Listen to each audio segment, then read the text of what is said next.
Hola, en este video vamos a aprender cómo hacer entradas y salidas de datos en la aplicación de consola. Tenemos aquí una lista de temario. Vamos a ver primero qué es la clase consola. Vamos a hablar de definición de identificadores, el método main, las principales operaciones que podemos hacer en la consola. Obviamente, para poder hacer entregas y salidas necesitamos saber un poquito variables y también tipo de datos. Bien, vamos a eso. Primero la clase console. Esta clase nos permite realizar aplicaciones de consolas en .NET. Ahora es muy simple usar, pero no se dejen engañar, puede ser muy poderosa. Esta es, en apariencia, una simple ventana de sistema operativo en la apariencia de texto, donde solamente vemos palabras, letras, no vemos gráficos, interactúan con nuestro usuario. Allí se permite ingresar caracteres, letras, y también se permite sacar lo mismo, con lo cual podemos capturar cualquier tipo de información y también sacarlo. Para aquellos que ya saben un poco de programación orientada a objeto, en este caso la clase console, no es necesario instanciarla, no creamos objetos a partir de esta, sino que simplemente utilizamos sus métodos estáticos para realizar operaciones de captura de información o salida de información. Para realizar una aplicación de consola, la verdad en .NET esto es muy sencillo. ¿Por qué? Porque .NET ya incluye una plantilla, en realidad varias plantillas para poder realizar esto según el lenguaje que estamos haciendo, algunas otras características. Se va a definir automáticamente toda la estructura de archivos necesarias para poder ejecutar esta aplicación. Por lo cual, luego crear nosotros la solución con el proyecto, básicamente lo único que tenemos que hacer es empezar a codear. Vamos a empezar aquí en la pantalla de inicio de Visual Studio. Aquí vamos a elegir el primer paso para esa aplicación sola. Vamos a crear nuevo proyecto. Luego tenemos que elegir cuál tipo de aplicación va a hacer. En este caso la tenemos filtrado aquí por lenguaje C, por tipo de aplicación de consola. Y aquí tenemos para elegir, esto va a variar según la instalación que tengan hecha, pero aquí tenemos una versión de NetCore y acá tenemos una de NetFramework. Vamos a ir por NetCore, damos siguiente, y aquí tenemos que ingresar la información de la aplicación. Vamos a llamar a esta aplicación presentación. Vamos a usar la convención ya enseñada para decir que es una aplicación de C Sharp.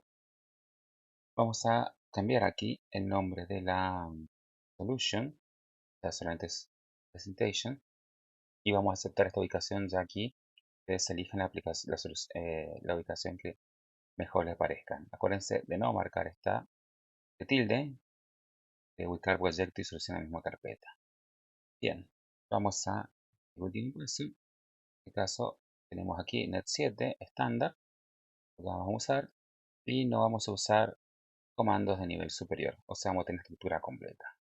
Con esto, .NET va a utilizar una plantilla que automáticamente nos va a crear la solución, el proyecto y el programa inicial, por lo cual nosotros simplemente tenemos que empezar a partir de aquí en codear. Lo segundo más básico que tenemos que entender en este momento es el método main. Este es, dentro de la consola, un punto de entrada a la aplicación. Este método es invocado automáticamente por el compilador en tiempo de ejecución. Si no hay método main, no hay nada que ejecutar, y si hay más de método main, va a haber un error porque solamente se admite uno solo. Entonces, esto lo podemos observar aquí, en esta parte, en la línea 5, tenemos este método main que está en el programa que se creó. El namespace es una estructura jerárquica que se crea a partir del nombre del proyecto que hemos creado. Estos tres podemos pensar que son contenedores. Tenemos un namespace que contiene la clase y la clase que contiene el método main. Acá se pueden agregar otros métodos main. Entonces necesito tener en cuenta esta última parte que está aquí, que son los argumentos de línea de comando. Estos son opcionales, permiten que se envíe información adicional al programa que sea necesaria para su ejecución. Se forma en una forma de vector, de string, se llama este aquí. Si no lo usamos no pasa nada, y si lo usamos, bueno, tenemos que tener el manejo adecuado del mismo. El primer ejemplo lo vamos a obviar. Y para explicar el resto de los puntos, qué mejor que hacerlo con un ejemplo. Así que vamos a empezar aquí. Tal vez a muchos de ustedes les parezca familiar esto. Tengo una captura de pantalla aquí del programa PSeInt, que es para hacer algoritmos en modelados en diagramas de flujos y pseudocódigo. Entonces, bueno, aquí tenemos un pequeño algoritmo que se llama hola tú. En este caso te lo llamo presentación. En el algoritmo se emite un mensaje para que dice al usuario que ingrese el nombre. Luego se ingresa el mismo nombre en la variable nombre. Se avisa luego al usuario que ingresa el apellido. Va a una variable homónima. Y por último se emite un mensaje que va a dar el mensaje, la cadena, hola, más nombre, más apellido, va a terminar allí el mismo. Vamos a codear eso en C Sharp. Lo que necesitamos saber en C Sharp para este ejemplo es cómo se escriben y cómo se ingresan valores a nuestra consola. Bien, tenemos aquí 5 métodos. Estos son nada más un extracto de los métodos en la clase console. De hecho, son los más importantes y más comunes de utilizar. Tenemos 3 que son para hacer inputs y tenemos 2 que son para hacer outputs, o sea, salidas. Los primeros 2 permiten tomar una tecla desde la consola. El primero, el read, lee una y el readkey captura. La diferencia aquí está dada porque el read para la ejecución del programa y va a esperar para leer una tecla. El readkey no va a parar, simplemente va a ver si hay una letra, un carácter en el buffer, que es una memoria temporal del teclado. Si la hay, la va a capturar. Si no hay, simplemente va a volver nada, nulo. En el caso readline, este va a esperar una lectura por teclado de tantos caracteres como uno quiera hasta que uno presione Enter. Por el lado, esta sería una opción más utilizada, el readline lo más común utilizar. A veces utilizamos read, el read y muy rara vez el readkey. Depende del tipo de aplicación que quisiéramos hacer. Después tenemos el write y writeLine, que algo envían valores salidas a una consola en formato cadena. Si no es cadena, se hay que convertirlo o se convierte implícitamente según lo que estemos enviando. La diferencia está que el write va a dejar el cursor ahí al final de la cadena enviada y el writeLine va a agregar a esa cadena un retorno de carro, o sea, va a generar una nueva renglón, una nueva línea y el cursor va a esperar a la línea inmediatamente inferior. Bien, con esto podemos empezar. Vamos a usar lo primero, tenemos que emitir un mensaje, así que vamos a usar el write. Y ya tenemos, de hecho, en nuestro hola mundo, un writeLine. Yo simplemente voy a agregar aquí uno nuevo, después vamos a usar ese. El write, los métodos son en mayúscula, porque estos son de .NET. Aquí vamos a darle mensaje al usuario, ingrese su... Bien, punto y coma al final porque es sintaxis. Bueno, ahora tenemos que ingresar un valor. Esto es un poquito más complicado. Para poder ingresar un valor, poder manipularlo, necesitamos previamente crear una variable. Una variable es un espacio de memoria dentro del programa. Esas variables se necesitan, no se declaran simplemente como en otros lenguajes con una variable, un comando único que define, sino que aquí en C Sharp, como es un lenguaje fuertemente tipado, tenemos que dar una información adicional al compilador, que es decirle qué tipo de datos se va a manipular. Entonces, cada vez que tenemos que declarar una variable, lo primero que tenemos que decir es que vamos a almacenar esa variable. Ya tengo una pantalla un poco genérica, donde esto no está muy detallado, pero podemos clasificar las variables que vamos a utilizar en 4 tipos: carácter, numérico, booleano y fecha. Esto es en realidad un poquito más complicado, porque en el caso numérico de carácter tenemos un par de formas específicas. En el caso numérico tenemos múltiples formas.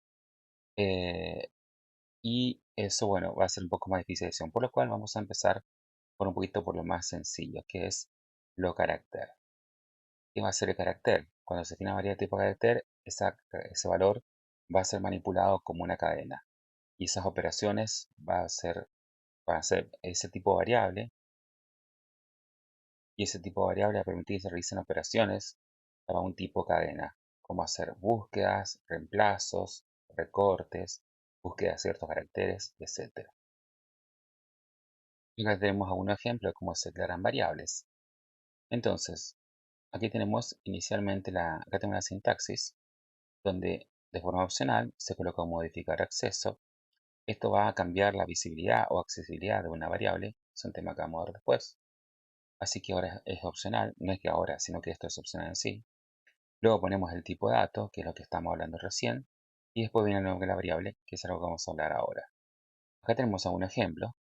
Tenemos int, que permite declarar una variable de tipo entero. Es una variable numérica que solamente va a emitir valores sin decimales. Tenemos string, un tipo muy utilizado, donde se define una cadena. La cantidad de string que vamos a colocar allí, cantidad de caracteres que vamos a colocar en la string, es totalmente dinámico, no especificamos, el sistema va a manejarlo automáticamente. Y acá tenemos este ejemplo, donde se asigna a la variable nombre una cadena llamada con un valor que se llama Juan Pérez, se tiene que colocar entre comillas, aquí. Hablamos un poco de los casos más, otros casos más específicos como los numéricos. Em, y otra cosa que tenemos que tener en cuenta al crear una variable es el nombre identificador. Definamos qué es un identificador. Es un nombre que se le asigna a un tipo. Un tipo puede ser una clase, una interfaz, una estructura, delegado de numeración. Disculpen que hay muchos términos técnicos aquí que no conocemos. También se le puede asignar a un miembro, variable o espacio nombre. En este caso no vamos a entrar aquí. Esto se le asigna a una variable. Lo interesante aquí es que esta regla vale para todo lo que declaré aquí. Entonces, cuando sabemos darle un nombre identificador a uno de estos elementos, ya sabemos hacerlo para todos, ¿sí? Las reglas son que solo deben tener caracteres alfabéticos, dígitos decimales y caracteres subrayados. O sea, podemos ponerle cualquier letra al alfabeto, ya sea mayúscula o minúscula, números del 0 al 9, ¿sí? En cualquier lugar, y el único carácter que se emite es subrayado. Si colocamos ese famoso guión del medio, la variable no es válida. Si colocamos cualquier otro símbolo, ampersand, señal de admiración, tampoco lo es. Entre los caracteres alfabéticos tampoco entran las letras acentuadas o con con los puntos encima. Ahora, los identificadores tienen que comenzar con un carácter alfabético o un carácter subrayado. Esto quiere decir que no pueden empezar con un número, ¿sí? Debe contener al menos un carácter alfabético o dígito decimal si empieza un carácter subrayado. Por ejemplo, podemos hacer una variable "-a" o "-0". Ninguno de los dos nombres son recomendados porque no reflejan el contenido de nada, pero se puede hacer técnicamente. Esta anteúltima regla es bastante sencilla de aceptarla porque dice que la identificadora no tiene que tener más de 23 caracteres, lo cual es mucho. Y por último, una aclaración importante, comparado a otros lenguajes, el compilador en C Sharp, como todos los lenguajes C, no distingue o no reconoce lo que es una mayúscula y minúscula de una. Entonces, él no reconoce que la A minúscula o la mayúscula son la misma letra. Por eso se llamaría case sensitive, ¿sí? Entonces, cuando tenemos una palabra que está todo en minúscula y una palabra que está todo en minúscula y la primera letra, excepto la primera letra está en mayúscula, van a ser elementos distintos. O si declaramos una variable llamada nombre, todo en minúscula, y otra variable nombre, todo en mayúscula, esas también van a ser variables distintas, ¿sí? Por esta cuestión de que él no sabe asociar n con mayúscula con n minúscula o la O mayúscula con la n minúscula.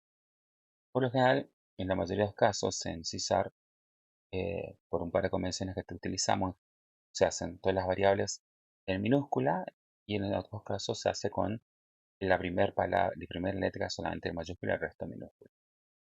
Bien, volviendo aquí, vamos a empezar la creación. Dijimos que vamos a crear un string, el tipo de datos se escribe todo en minúscula y vamos a darle aquí el nombre de la variable y se va a llamar también nombre. Con esto simplemente declaramos la variable y el compilador con esto sabe qué operaciones va a poder realizar. Luego lo que vamos a hacer es, en esta variable nombre, vamos a hacer una operación de console readline, que lo que va a hacer es parar la ejecución en este punto, o esperar a que el usuario ingrese algo y apriete Enter. Luego va a poner dentro de la variable nombre todo el contenido que se escribió, obviamente, excepto length. Vamos a repetir estos pasos con con el apellido, ¿no es cierto? Entonces, vamos a hacer console, que tiene aquí un mensaje que diga ingrese su apellido.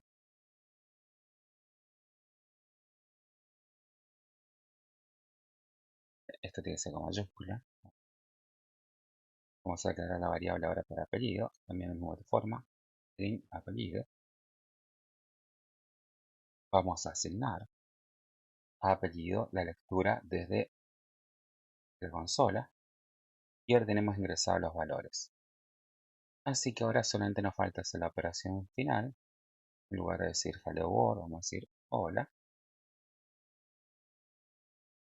Y vamos a empezar a poner varios valores. Cuando queremos poner varios valores en una misma cadena, en la misma operación de salida, tenemos que hacer lo que denominamos concatenación. La concatenación es la unión de varios valores de cadena en una sola cadena. También pueden ser valores de otro tipo, pero previamente esos valores van a tener que ser convertidos en cadena. Para poder concatenar varios valores, en C# se utiliza este símbolo, el más, que casualmente, o no casualmente, es el mismo símbolo que se utiliza para sumar valores numéricos. Entonces, vamos a decir hola, nombre, vamos a concatenar con un espacio vacío para que el apellido no quede pegadito. Ahora vamos a poner apellido. Y al final vamos a colocar allí un signo de admiración para expresar felicidad en el saludo. Entonces tenemos aquí hola, nombre, va a quedar un espacio después del hola, nombre, va a quedar un espacio entre el nombre y apellido, y ahí va a venir el signo de admiración. Vamos a probar esto a ver cómo funciona. Bien, ponemos como nombre Juan, como apellido ponemos Pérez. Noten ahí el error, y como puse un console Raylan aquí, el apellido se está ingresando abajo. Ahora vamos a corregir eso. Y ahí me dice, hola Juan Pérez. Tal como estamos esperando que se respete. Le podemos hacer esa corrección aquí. Esto en lugar de ser un right line sea right. Lo botamos y ahora sí vamos a repetir la operación. Juan Pérez. Y ahí tenemos el programa completamente. Bien, entonces con este pequeño ejemplo hemos aprendido varias cosas. Hemos aprendido a crear un proyecto de clase de consola, de aplicación de consola. Hemos visto cómo se implementa la consola aquí, por supuesto. Tenemos el manejo de identificadores. Sabemos las reglas que tenemos que tener para crear las variables en este caso. Aquí por otro ejemplo, esto sería esto, el nombre de la clase, el nombre de presentación, son identificadores. Este nombre de método también son identificadores, así que todos respetan las mismas reglas. Hemos visto los métodos principales, de caso hemos aplicado write, el writeLine y el readLine, que así verdad son los tres más utilizados. Hemos visto el uso de variables, que es lo que hemos creado aquí, y también su ingreso de datos y en este caso aquí salida de datos. Y por supuesto que también hemos visto de forma somera tipo de datos. Todos estos temas los vamos a explorar más profundamente en otros videos. Bueno, muchas gracias. Hasta la próxima.